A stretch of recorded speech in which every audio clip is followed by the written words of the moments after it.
Et dans l'histoire de la philosophie, qu'est-ce que la conscience? Alors la conscience, c'est un mot qui en philosophie est apparu assez tardivement. Bon, comme vous le savez, l'histoire de la philosophie, elle commence par l'histoire de la philosophie grecque, par les présocratiques, qui se sont intéressés dès le 6e, 7e siècle avant Jésus-Christ sur les origines, les causes, les principes de l'univers dans lequel nous vivons. Donc c'était une philosophie de la nature. Mais avant cela, il y a eu quand même au 8e siècle avant Jésus-Christ Hésiode, qui était un aède, un espèce de troubadour, un peu comme les druides ou les bardes des civilisations celtiques. C'était un aède. Les bardes dans la civilisation celte, on les appelait des aèdes.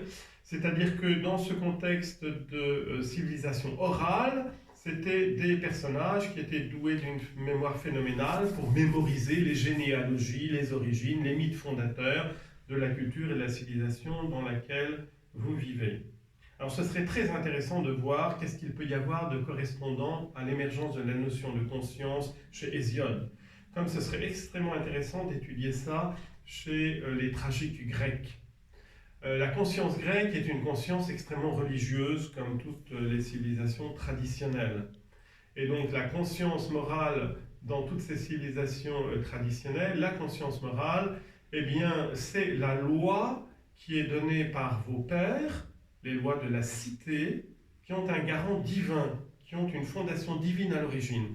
Donc, dans la conscience morale de l'homme religieux, ce qui est fondamental, c'est la notion de loi, nomos, de rite à accomplir pour rendre un culte à Dieu, de se soumettre à cette volonté divine qui s'exprime à travers les lois des hommes, mais aussi à travers la conscience personnelle de chacun. La notion de conscience morale en philosophie grecque, on peut dire qu'elle commence à se nouer très fortement avec Socrate, le père de la philosophie grecque. Alors, je vous campe un petit peu le contexte parce qu'il est extrêmement intéressant. Et il a beaucoup de similitudes avec notre contexte actuel. Nous sommes à Athènes, la période classique de la civilisation athénienne, qui est un des sommets, sinon le sommet des civilisations de l'Antiquité. Athènes, capitale de la Grèce, au 5e, 4e siècle avant Jésus-Christ, donc à la même époque que les prophètes de l'Ancien Testament pour la Bible juive en Palestine, à la même époque.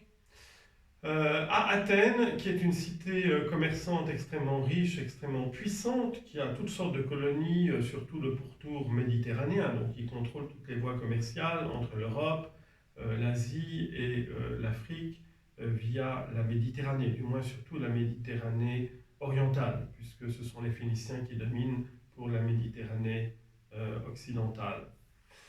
Les Athéniens sont fameux parce que ce sont, dit-on, les inventeurs de la démocratie. Ils ont expérimenté toutes sortes de régimes politiques, mais à l'heure de la maturité, eh bien, ils sont gouvernés par l'assemblée de tous les citoyens libres, qui sont à peu près 25 à 30 000, sachant que c'est une société esclavagiste, donc ce sont des hommes libres qui n'ont pas besoin de travailler, puisqu'ils ont tous au moins un ou deux esclaves pour s'occuper des contingences matérielles. Et donc tous ces citoyens libres, les hommes bien sûr, à partir de la majorité, de l'âge de porter les armes en fait, eh bien ils sont censés se rendre à l'Assemblée, à l'Ecclésia, et tout est voté, tout est objet de débat démocratique, et toutes les magistratures sont temporaires et résultent donc des élections populaires, toutes les magistratures. Elle ne dure que 2 ou 3 ans. Donc vous êtes aussi bien général que Premier ministre, que ambassadeur, toutes les magistratures importantes, eh bien, elles résultent des élections populaires. Et donc, qu'est-ce qui est crucial? Eh bien, c'est l'équivalent de campagne électorale, puisque les candidats, ou ceux qui ont de l'argent pour pouvoir devenir candidats, eh bien, ils sont censés faire des discours convaincants pour entraîner la majorité de l'opinion publique des citoyens grecs d'Athènes. C'est pour ça qu'à Athènes, ce qu'il y a d'extraordinaire, c'est que la clé du pouvoir, c'est ce qu'on appelle la rhétorique, l'art de faire des beaux discours. Bon, ça n'a pas changé aujourd'hui. Hein. L'art de mettre les gens dans votre poche et de mener le peuple là où il ne voudrait pas aller ou là où il n'irait pas s'il usait de son bon sens. C'est ce qu'on appelle la démagogie, qui est un mot grec. La démagogie, c'est l'art de mener le peuple comme on mène des moutons à l'abattoir. C'est un peu c'est un peu ce que la société vit d'une certaine façon aujourd'hui, hein. Complètement. Exactement. Donc, dans ce contexte de corruption extrême de l'intelligence, puisque le sommet de l'intelligence, ce n'est plus la sagesse, ce n'est plus la science, le sommet de l'intelligence, c'est conquérir le pouvoir en trompant ou en manipulant le peuple, grâce à l'art de la rhétorique. Et tous les jeunes de bonne famille s'empressent auprès des meilleurs professeurs de rhétorique pour être capables de faire les discours les plus enflammés, les plus convaincants, qui vous donneront la majorité aux élections. Dans ce contexte de corruption du politique, par la démagogie, par la propagande, se lève une conscience morale singulière. C'est celle de Socrate. Socrate, c'est un citoyen ordinaire, tout à fait ordinaire. Il a mené une vie de père de famille et de citoyen complètement ordinaire. Il a fait son service militaire comme tout le monde, participé aux guerres qu'il fallait pour défendre la cité, il a élevé ses enfants, il est à l'âge de la retraite. Et il fait un pèlerinage, parce que les Grecs étaient religieux, à la Pythie de Delphes, qui était une prêtresse qui rendait des oracles. Et cette prêtresse lui dit, écoute, cette prophétesse lui dit, Socrate, tu es l'homme le plus sage que la Grèce ait porté. Alors, Socrate nous raconte ça dans son procès. C'est à partir de ce pèlerinage, Socrate entreprend par humilité, parce que lui est conscient de ne rien savoir.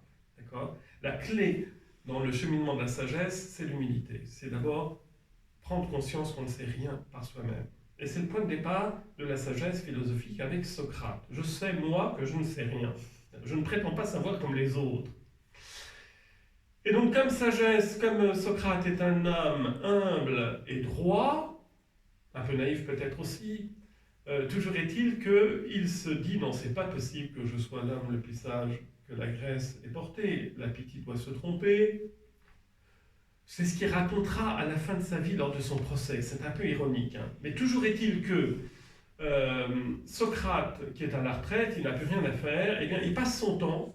Il faut dire que dans les Grecs, ce sont des Méditerranéens, donc ils aiment beaucoup passer leur temps à tchatcher, à discuter, pas seulement de politique, mais de tout et de n'importe quoi.